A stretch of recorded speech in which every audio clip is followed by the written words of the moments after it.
Bonjour tout le monde, bienvenue sur MAO Live, votre radio parisienne, indépendante et gratuite. Aujourd'hui, on accueille l'artiste Aisha. Hey! Bonsoir. How are you? Ça va bien, toi? Ah, vous parlez français? Un petit peu. Are you happy to be in Paris? I am. I've been here for the past week and it's been really fun. I've just been seeing all my DJ friends and they're telling me I should live here, so you know, who knows? What are the things that you are enjoying in Paris as a DJ? I think for me it's the creativity of this place. Like all my friends that I've been staying with, we've all been working and doing creative things like making music videos, making tracks, doing interviews. Everyone I've been around has been so creative and working with each other. So I think the creativity in Paris is just blooming. It's a nice answer. So you're from Glasgow and you live in Berlin. Yeah. What does these two cities make you change in your artist vision?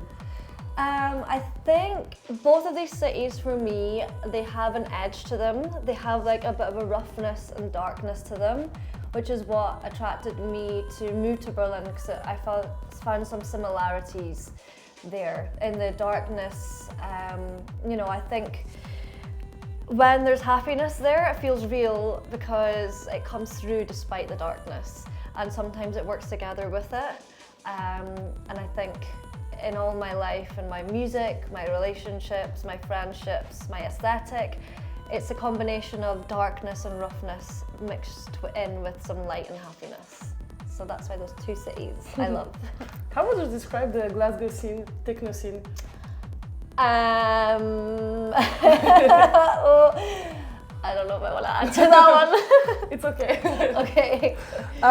So your style is described as a psychedelic euphoria. What does that mean to you? To me, psychedelic euphoria is a combination of dark rolling bass lines which come from Psy and the euphoria of trance. So I combine both of these together to give you darkness and also euphoric feelings at the same time. So it's like an emotional roller coaster if you're with one of my sets or productions. Is that why you choose to play techno and psytrance?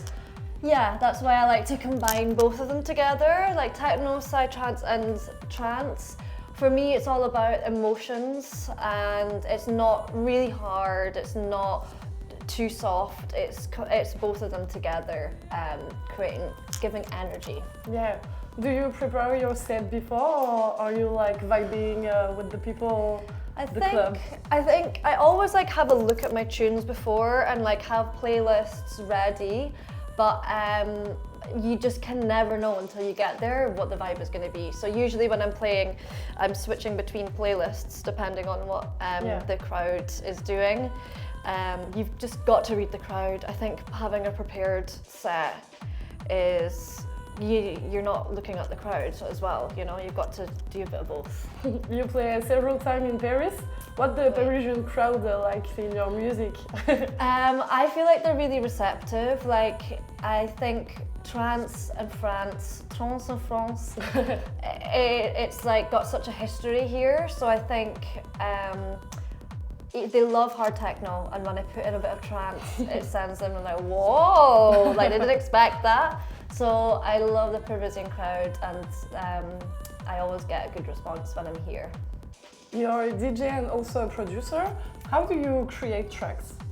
I create tracks on Ableton and I sit down and I just see what comes out. Sometimes I want to make a club banger, sometimes I want to make something more emotional. I think you just need to go with the flow and don't go in there thinking I'm going to make a #1 track. Just see what your emotion and energy is that day. Do you have one of your tracks that reflect your musical taste for now? A track that I've made? Yeah. I think my track that just came out on Exhale, on Emily Len's label, it just came out today. So that track, Pill Crusher, for me, it's got a kind of nostalgic trance twist along with the Psy bass line, but a hard techno kick, and that's very much me. Okay, we have to listen to that. Yes, I'll play it in my mix today. So you talk about labels, you also release tracks on Tapson, Maison Close, Dusk Record, Teletech and other label. How do you choose the labels you work with? I think you need to aim high. I think as a producer, you should always be aiming for the best labels that suit your vibe. And shoot high and you'll never know what to expect. And you know, I've now got a track on Exhale and Charlotte DeWitt's played my track recently, and you just don't know who's gonna like your track and who's gonna not like your track. So aim high, aim for the stars, and then see what happens. Nice. And you also, with your career, play on a big venue, big club, with big promoter. Yeah. Is there one gig that marks you more than the other? I think my first gig in Europe, like mainland Europe, my first gig outside of the UK, which was in Berlin, in Altemünse for Welcome Back Devil. That was my first ever European gig. And I just knew something had shifted because people already kind of knew who I was and they knew my tracks, and I was like, whoa, like this is a big deal. And then since then, like my career has just kind of snowballed. And I think from the UK, when you get your first gigs in Europe, like mainland Europe, you're like, okay, it's kind of not like you've made it, but it's like it's a good sign. So I think that gig for me, was a special one. Is there a place that you would love to play?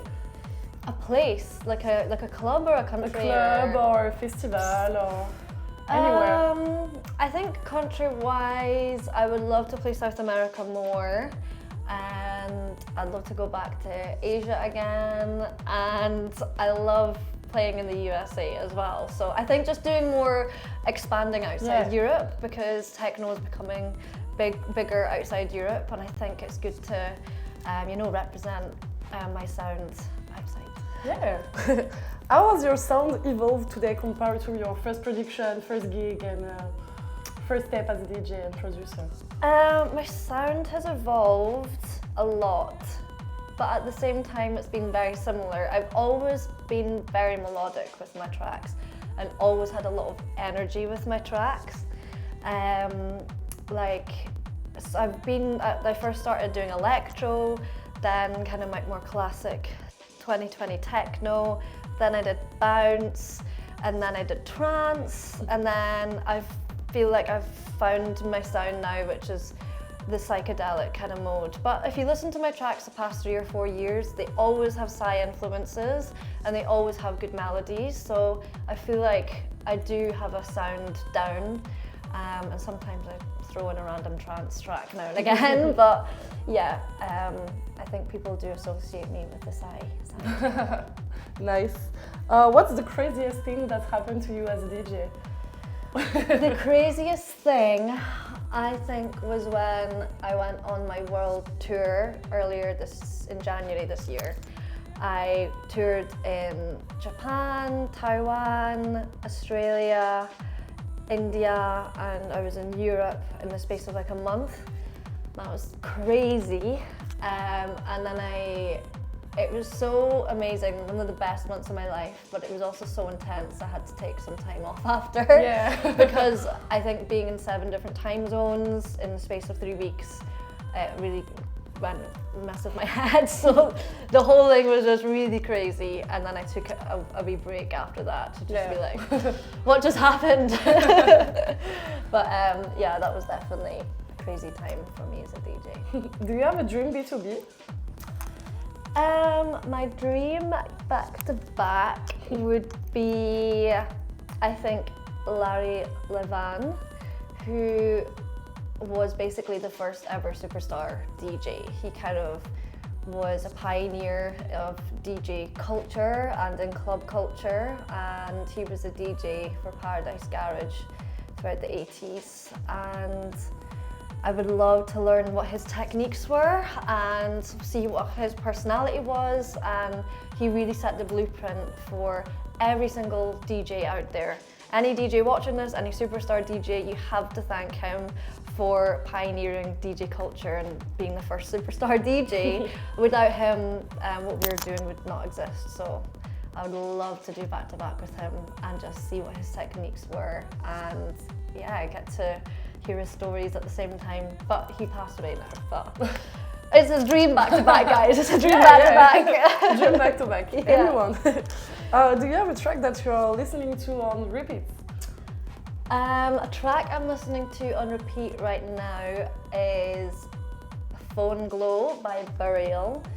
It's a classic Burial track. It came out 2024, but I heard it recently for the first time and I've just had it on, I'm not joking, on repeat.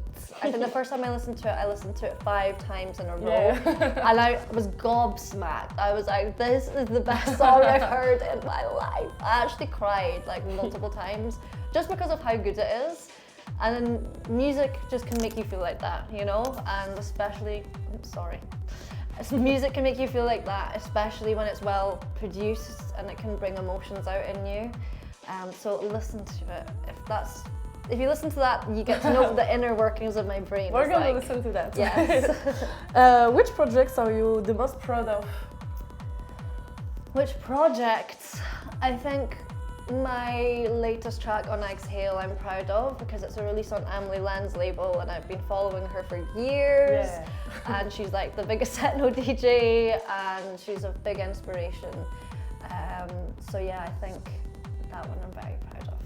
And to finish, what's your projects for 2026? 2026, I have more US tours coming up and we're looking at tours in other parts of the world as well. So yeah, I think just Aisha takeover of the world. Yeah, nice answer. Yeah. Thank you so much. Thank you. You can go behind the decks now. Okay, I will.